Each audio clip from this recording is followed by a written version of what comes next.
lẹ́tọ̀ọ́ kẹ́nìkan kẹnu fẹ́dọ̀ tí ìbá ṣe pé tó sùn mẹ́rin bá kọjá àtọjọ́ mẹ́wàá ibi ìlarábìnrin Subai'a ó ní òun bá kó aṣọ òun bá mẹ́sẹ̀ lẹ́sẹ̀ ọdọ̀dọ̀ ta ni rasulillahi fa ataitu rasulallah sallallahu alaihi wasallam fa sa'altu an zalik òun bá ń bẹ òjíṣẹ́ Ọlọ́run pẹ̀tọ̀ ẹ dákun kí ni ìdájọ́ yìí o ọkọ òun ti sálẹ̀ sí ọjọ́ mélòó kan síra òun sì bímọ fa aftani bi anni qad halaltu hina wada'at Ànábì sallallahu alaihi wasallam ní nígbà tó ti lè bímọ ohun tí ń jẹ́ ẹ̀tọ́ tó yẹ kó sí fọ́kọ rẹ̀ ó ti sí Allahu Akbar ó ti wà ní ipò mímọ́ wa amarani bi tazwij imbadali ohun tó bá wù ọ́ tẹ́nìkan bá dé tó nífẹ̀ẹ́ sí ọ ọlẹ́tọ̀ àti kọnu ìfẹ́dà a rí pé eléyìí ìdájọ́ àwọn obìnrin opó nígbà tó bá jẹ́ obìnrin tó jẹ́ tó lóyún tó wà lóyún ó láǹfààní nígbà tó bá ti bímọ pé ó ti kúrò ní opó ìgbà náà gbogbo àwọn tí wọ́n bá fẹ́ dànù ìfẹ́ kọrú obìnrin yìí wọ́n láǹfààní rẹ̀ kí á tó kúrò lérí agbọ́nmi yìí nígbà tó obìnrin bá wà ní opó tó sì wù wá pé ìyá alágbèjà ọmọlúwàbí ni ìsìn wà lára rẹ̀ ó sì mọ́mọ́ tọ́jú kẹ́nìkan máa gba wájú jẹ́ alẹ́tọ̀ ìsìláàmù ní ó dìgbà tó bá parí opó rẹ̀ ó dìgbà tó bá jáde opó àkókò gbà tó wà nù opó ohun tákẹ́ lè ṣe a lè mọ́ àmọ̀ sí dáadáa sí ẹ̀ ń bọ̀ látọjà níjọ́ sátidé lẹ́bàá ra rẹ́ẹ̀sì àpò àti rẹ́ẹ̀sì kan lẹ́bàá gbé pé yálàgbọ́já akẹ́ni kásálámọ̀ sí ní ọ̀sẹ̀ kan síra wọn lẹ́bàá ra kírẹ́dìtì àbí fọ̀rọ̀fẹ́ lẹ́bàá fi ránṣẹ́ sí ẹ rí i pé ẹ̀ ń pòwe fún ni pé tó bá jáde opó ọ̀rọ̀ ń bẹ tí àjọsọ àmọ́ àlẹ́tọ̀ láti sọ fóbìnrin tó wà ní opó pé yálàgbọ́já tẹ bá jáde opó fẹ́fẹ́ yìí wọn ò gbà wá láyè rẹ̀ àmọ́ àmọ̀ ṣe sáyìn fún arábìnrin kì í sọ méke òun náà ti gbọ́ àgbọ́yé ohun tí a fẹ́ sọ nínú àwọn tí wọ́n tún lẹ́tọ̀ọ́ ni obìnrin tó jẹ́ pé ẹrú ni bọ́tẹ̀ jẹ́ pé lónìí kò sí ẹrú a máa rí pé ìdájọ́ yìí sì wà nù Al-Qur'an tóbìnrin tó ẹ olóògbé tó fi sílẹ̀ tó jẹ́ ìyàwó tó bá jẹ́ ẹrú lóbìnrin sí opó tiẹ̀ náà oṣù mẹ́rin àtijọ́ mẹ́wàá ni àbí ó dínkù àbólé a rí pé nù ṣẹ̀ríà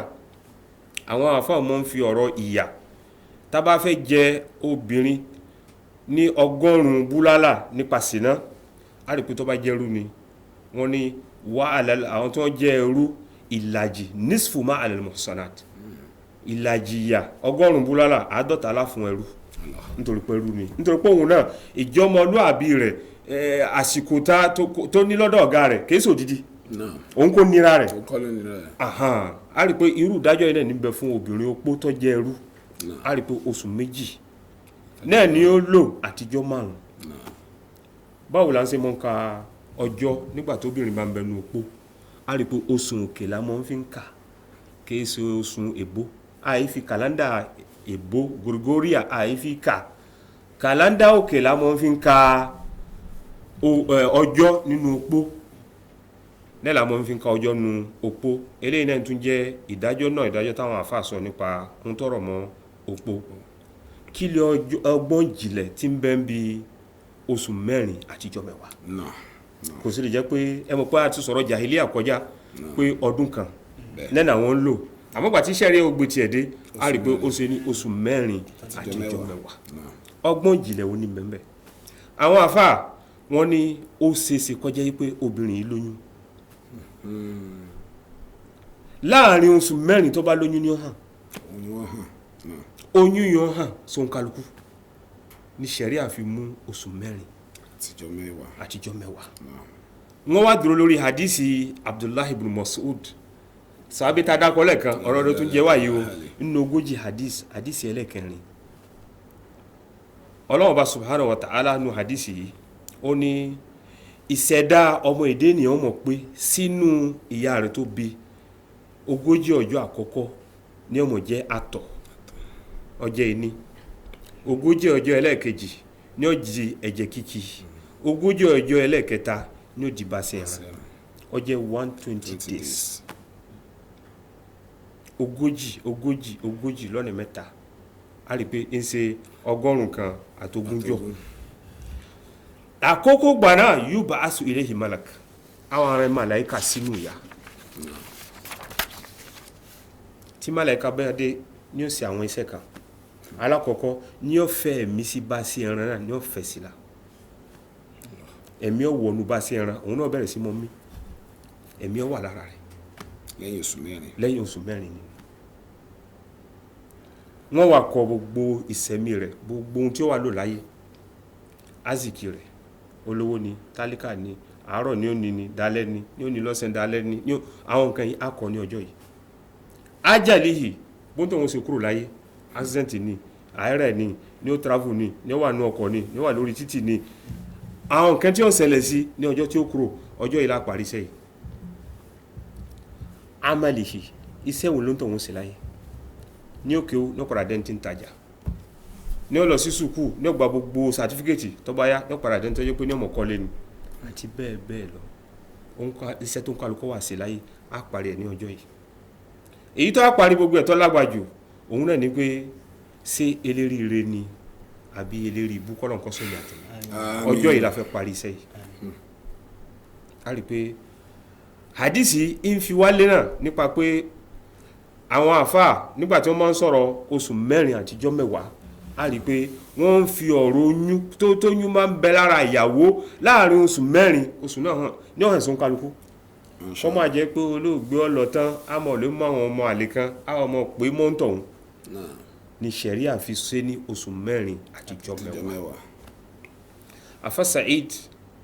onóhun bíi Sa'id ni Musayyib má bálù àṣàrà ó ní agbọ́tò oṣù mẹ́rin mẹ́wàá tó wà lókè ńkọ́ ó ní fihi yunfakhuru mẹ́wàá òkè tó lé oṣù mẹ́rin àkókò gbà tí màláíkà wà tí ọmọ fẹ́ mí sí bá sí ẹran ẹ̀ lára